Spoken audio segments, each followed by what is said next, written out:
So Soleil, comment allez-vous les amis? Eh ben moi ça va super bien. Vous voulez voir où je suis? Alors aujourd'hui je vais me promener le long de la rivière pour vous montrer un peu la préparation des festivités pour le nouvel an khmer qui s'appelle aussi Songkranta. Ça ressemble à ceux qui connaissent la Thaïlande à Songkran, c'est exactement la même chose. C'est donc le nouvel an bouddhiste, c'est le calendrier bouddhiste. C'est la fête de l'eau, donc ça annonce l'arrivée de la saison des pluies. Donc ils fêtent ça pour avoir une bonne saison et des bonnes récoltes après à l'automne. Voilà.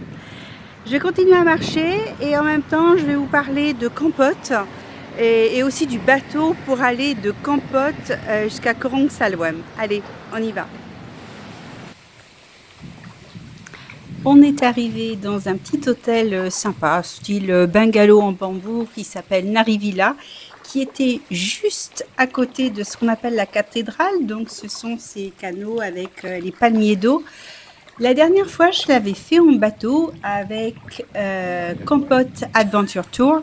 Et cette fois-ci, écoutez, comme l'hôtel avait des kayaks gratuits à disposition, on a fait un tour en kayak. Comparé à des vidéos que j'ai vues, je certifie que le jour où on était, il n'y avait aucune odeur. Bon, c'est sûr, vu la couleur de l'eau, j'aurais pas été me baigner, mais il n'y avait aucune odeur. Donc je pense que ça doit dépendre des vents, des marées, des courants. Donc à voir. Bon, notre petit hôtel était très simple, par contre, pas vraiment confortable.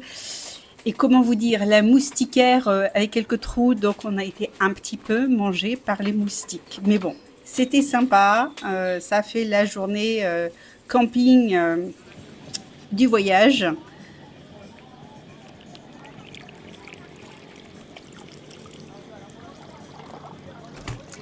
Après avoir Après, nous avons loué un quad en fin d'après-midi auprès de Kampot Adventure Tour. Donc d'habitude, il fait des groupes pour l'excursion quad, mais comme je connais le coin, je lui ai demandé si on pouvait juste avoir un quad seul. Donc on a pris un quad pendant un petit peu plus de 2 heures. On est parti se balader sur les salines pour voir le coucher de soleil. On s'est un petit peu perdu au bout pour trouver la plage, mais on a trouvé la super plage de Coco Beach. Alors c'est pas la plage paradisiaque où on va se baigner ou quoi que ce soit, mais c'est juste un petit endroit sympa pour boire un coup juste avant de repartir et voir le coucher de soleil sur les salines qui peut être exceptionnel. Ce soir-là, il n'y était pas, mais la dernière fois que j'étais à Kampot, c'était franchement chouette. Le lendemain, nous sommes partis, évidemment, voir les plantations de poivre. Alors, j'ai voulu aller à Botry pour changer, parce qu'on m'a dit, va à Botry. C'est sympa, mais c'est sûr qu'ils n'ont pas la même gamme que la plantation. Donc, si vous avez le temps, faites les deux. Ça, c'était la grotte de Kampong Tran, qui se trouve un petit peu plus haut que Kep.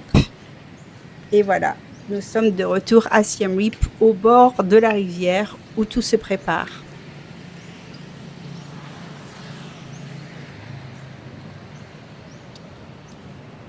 Il y a plusieurs options pour aller de Kampot à Sihanoukville. Le bus, le premier, que je ne vous recommande pas du tout. La route est complètement défoncée, même si le bus a des bons amortisseurs ou la voiture. Vous risquez d'avoir mal au dos et peut-être même d'être malade. Donc cette fois-ci, il y a une nouvelle liaison bateau qui existe. Alors, comme j'ai dit à un ami, l'état du bateau, c'est pas triste, mais il me dit nouveau ne veut pas dire neuf. Oui, c'est ça, nouveau ne veut pas dire neuf.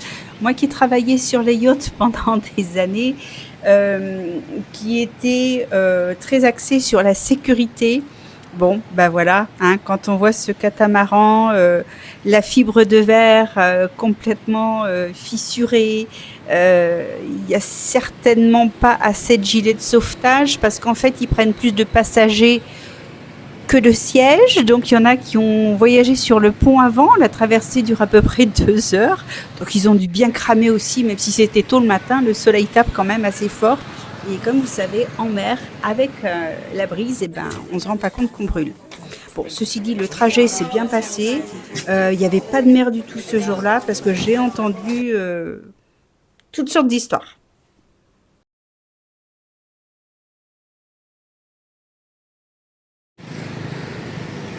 Je voudrais vous parler et vous présenter Sam et Lilou. Leur chaîne YouTube s'appelle Sam et Lilou Vlog Trotteur. Ils suivaient ma chaîne, ils sont passés à Siem Reap, on a bien papoté et ils ont décidé de commencer une série d'interviews qui s'appelle Vie d'expat pour interroger les expatriés, à savoir s'ils pouvaient parler de leur expatriation. Donc la vidéo de mon interview est sortie la semaine dernière. Je vous mets le lien dans les commentaires et regardez leurs vidéos aussi sur le Cambodge, sur le Vietnam. Elles sont super sympas. Ça donne vraiment envie de voyager. D'ailleurs, je vais aller faire un petit tour au Vietnam très bientôt. Un de mes followers m'a posé des questions dans les commentaires la semaine dernière, à savoir, donc il est en France, il est marié à une Cambodgienne et ils ont des jumelles qui ont 6 ans. Ils avaient prévu de déménager au Cambodge dans quelques années, mais vu la situation actuelle, ils auraient peut-être envie de venir plus tôt que prévu. Ces questions sont surtout par rapport à la scolarité de ces enfants.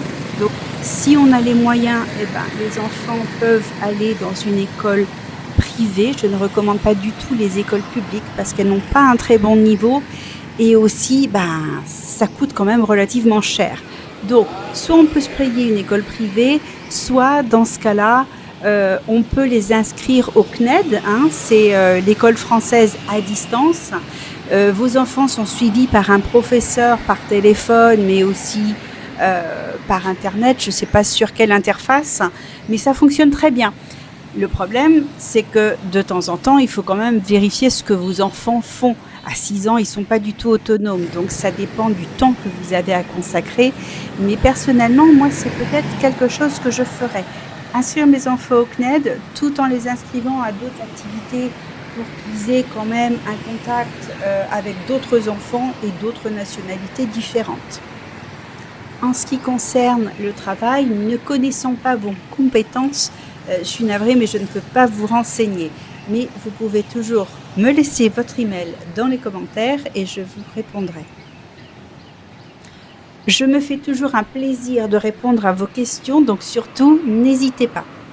Je vous souhaite une très bonne semaine et je vous dis à dimanche prochain les amis. Bye bye.